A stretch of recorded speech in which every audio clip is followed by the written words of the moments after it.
At an emergency meeting of the UN Security Council, Palestine's UN envoy, Riyad Mansour, expressed deep frustration, stating that Israel does not care about condemnations regarding the mass killing of civilians and the escalating humanitarian catastrophe in Gaza. His remarks come as the situation in Gaza worsens. As we meet here in New York, there are Israeli government and military officials, pundits, and analysts explaining seriously that they are entitled to carry out indiscriminate and disproportionate attacks against the Palestinian civilian population, to wage war against civilians.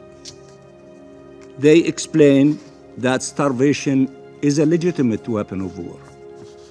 They justify gang rape and torture against defenseless prisoners as a required deterrent.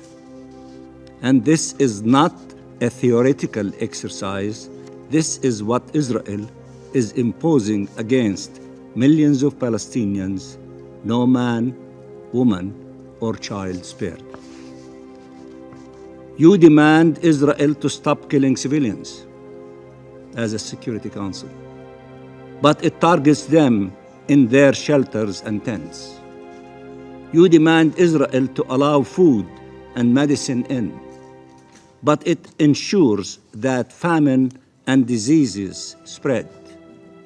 You demand Israel to treat Palestinian prisoners humanely, but it tortures them and allows the Israeli jailers to rape and abuse their Palestinian hostages.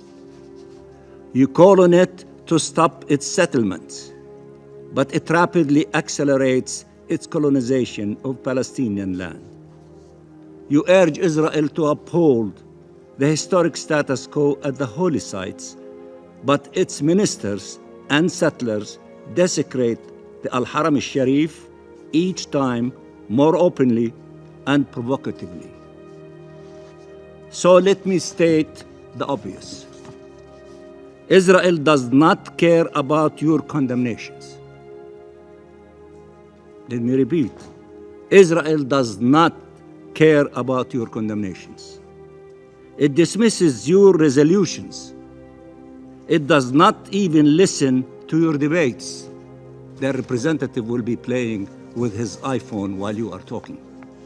The UN's humanitarian agency echoed these concerns, informing the UNSC that the recent Israeli attack on a Gaza City school, which resulted in the deaths of at least 100 people, was far from an isolated incident. The agency warned that Israeli strikes on schools are occurring with increasing frequency, highlighting the ongoing danger faced by civilians seeking refuge in what should be safe spaces. Once again, the Council is coming together to discuss alarming developments and increasing tensions in the Middle East. The devastating Israeli attack on the Al-Tiban school in Gaza City, which prompted this meeting, points once again to the desperate need to reach a ceasefire, free the hostages, and scale up humanitarian aid to Gaza. The Israel Defense Forces airstrike in the Al-Tiban school compound took place early on 10 August. It killed dozens of Palestinians and wounded many others, including women and children, according to local Palestinian sources. The Secretary General condemned the continued loss of life in Gaza following another attack on a school sheltering hundreds of displaced Palestinian families.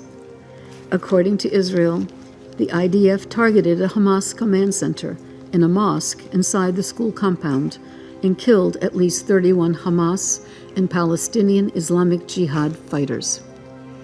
As the Secretary General underlined yesterday, international humanitarian law, including the principles of distinction, proportionality, and precautions in attack, must be upheld at all times.